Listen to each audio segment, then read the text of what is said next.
Hello दोस्तों, कैसे हो आप लोग मेरे प्यारे दोस्तों। मैं आज जो आपके लिए कहानी लेकर आई हूँ वो कहानी है तालाब के जादुई मेकअप किट की। तो चलिए दोस्तों कहानी देखते हैं। किसी गांव में अनीता नाम की एक औरत थी जिसकी 2 बहुएं थीं। बड़ी बहू का नाम प्रीति और छोटी बहू का नाम महक था। अनीता के दोनों बेटे शहर में काम किया करते थे। अनीता बहुत ही लालची और घमंडी औरत थी।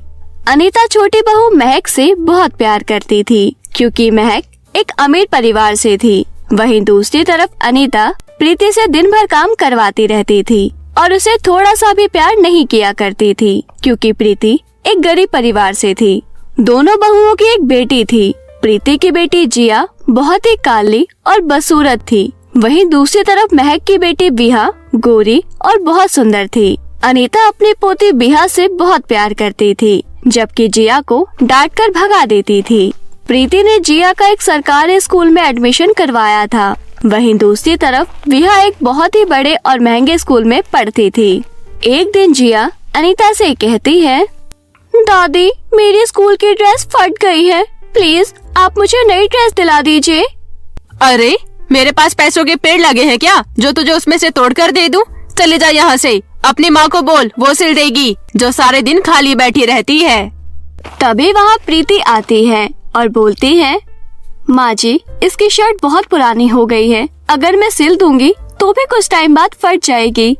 तुम दोनों माँ बेटी को क्या लगता है कि मेरे पास कोई खजाना दबा हुआ है? चुपचाप जा और इसी से काम चला। जब तेरा बाप आ जाएगा तब ले लेना अपने लिए ड्रेस। तभी वहाँ विहा आती है और बोलती है, दादी मेरी स्कूल की तरफ से पिकनिक ले जा रहे हैं और मेरा भी जाने का बहुत मन कर रहा है। अगर आप मुझे अभी के अभी 1500 रुपए दे देंगी तो मैं पिकनिक चली जाऊंगी। अरे मेरी बेटी, ये ले 1500 रुपए, अच्छे से पिकनिक एंजॉय करना। दादी आपने बिहा को घूमने के लिए इतने सारे पैसे दे दिए और मेरी ड्रेस के लिए आपके पास 200 रुपए भी नहीं थे। जिया की बात सुनकर अनीता को गुस्सा आ जाता है और वो जिया को जोरदार तमाचा लगाती है और कहती है, अरे अपनी शक्ल देख और मेरी बेटी विहा को देख। तू इतनी काली कलोटी है कि तुझे अपनी पोती कहते हुए भी बाहर मुझे शर्म आती है। चल जा यहाँ से, खड़ी खड़ी मुझे घूर मत। उदास होकर दोनों माँ बेटी वहाँ से चली आती हैं। जिया अपनी माँ से कहती है, माँ मैं काली कलोटी हूँ तो क्या हुआ? बेटी तुम दादी की बातों पर ज्यादा ध्यान मत दो, बस अपनी पढ़ाई पर ध्यान दो और पढ़ लिख कर एक दिन कलेक्टर बनना। फिर देखना सब कोई तुम्हारी तारीफ करते नहीं थकेंगे। इसी तरह कुछ दिन बीत जाते हैं और जिया का जन्मदिन आ जाता है। जिया के पापा रंजीत अपनी बेटी के जन्मदिन पर घर वापस आ रहा था कि तभी रास्ते में उसका एक्सीडेंट हो जाता है और वहीं उसकी मौत हो जाती है। अनीता को जैसे ही ये बात पता चलती है वो जिया को गुस्से में कहती है, अरे कलमुही, हो गया तेरा जन्मदिन, मेरे बेटे को आखिरकार तूने मार ही डाला। लेकिन दादी मैंने क्या किया? मैं अपने पापा को कैसे मार सकती हूँ? अरे तेरे जन्मदिन की वजह से ही मेरा बेटा शहर से आ रहा था। मैंने उसे बहुत मना किया था लेकिन उसने मेरी एक बात नहीं सुनी। अरे करमजली, तू मेरे बेटे को खा गई। इतना कहकर अनीता बिना रुके 3 से 4 थप्पड़ जिया को लगा देती है। तभी प्रीति वहाँ से भागे भागे आती है और बोलती है, माँ जी आप ही मेरे बच्चे से कैसी बातें कर रही हैं? इस तरह आप मेरी बेटी पर इल्जाम नहीं लगा सकती। कि तभी महक आती है और बोलती है, देख लिया ना मम्मी जी, आपने दोनों को कितना सर पर चढ़ा रखा है। मेरी मानो मम्मी जी, और अभी के अभी इन दोनों माँ बेटी को घर से धक्के मारकर बाहर निकाल दो, नहीं तो देखना ये हम दोनों को भी मार डालेंगी। हाँ बहू, तू बिल्कुल सही बोल रही है। उसके बाद गुस्से से अनीता प्रीति को कहती है, सुनो, तुम दोनों माँ बेटी अपना सामान बांधो और इस घर से बाहर निकल जाओ। लेकिन माँ जी मैं अभी अपनी बेटी को लेकर कहाँ जाऊंगी? इसकी तरफ से मैं आपसे माफी मांगती हूँ, आप हमें इतनी बड़ी सजा मत दीजिए। तुम्हें सुनाई नहीं दिया क्या? अपना सामान बांधो और निकलो यहाँ से, वरना तुम्हें धक्के मारकर घर से हमें निकालना पड़ेगा। उसके बाद महक और अनीता मिलकर दोनों माँ बेटी को धक्के मारकर घर से निकाल देती हैं। दोनों माँ बेटी जंगल में झोपड़ी बनाकर रहने लगती है। प्रीति अमीर लोगों के घरों में झाड़ू पोछा का काम करने लगी थी। एक दिन जिया के स्कूल में उसकी टीचर कहती है, बच्चों कल हमारे स्कूल में फैशन प्रतियोगिता है और जो भी बच्चा उसमें जीतेगा उसे एक एडवर्टाइजमेंट करने का मौका मिलेगा और साथ ही पूरे 2 लाख रुपए भी मिलेंगे।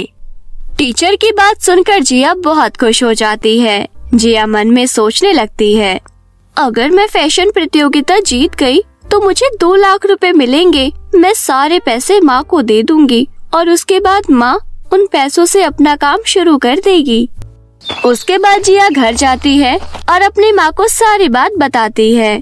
उसकी बात सुनकर प्रीति बोलती है, बेटा जिया, तुम्हारे काले होने की वजह से तुम्हें फैशन प्रतियोगिता में कोई नहीं लेगा। अपनी माँ की ये बात सुनकर जिया उदास हो जाती है और वहाँ से चली जाती है। जिया उदास होकर तालाब के पास पहुँच जाती है। जिया की नजर तालाब पर पड़ती है और वो बोलती है, अरे इस तालाब में तो बहुत गंदगी है। मैं एक काम करती हूँ, तालाब साफ कर देती हूँ। उसके बाद जिया तालाब साफ कर देती है कि तभी अचानक तालाब में से एक आवाज आती है, तुम्हारा बहुत बहुत धन्यवाद बेटी, लेकिन बेटी तुम इतनी उदास क्यों हो? जिया तालाब को सारी बात बताती है। अब तुम ही बताओ तालाब, अगर मैं काली हूँ तो इसमें मेरी क्या गलती है? मुझे ऊपर वाले ने ऐसा ही बनाया है, तो फिर क्यों दुनिया वाले मुझसे नफरत करते हैं?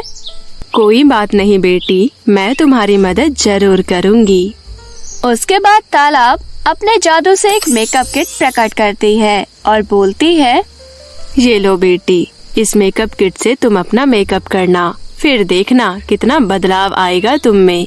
और हाँ, ये एक जादुई मेकअप किट है और इसे तुम जो भी मांगोगी ये तुम्हारी इच्छा पूरी करेगा।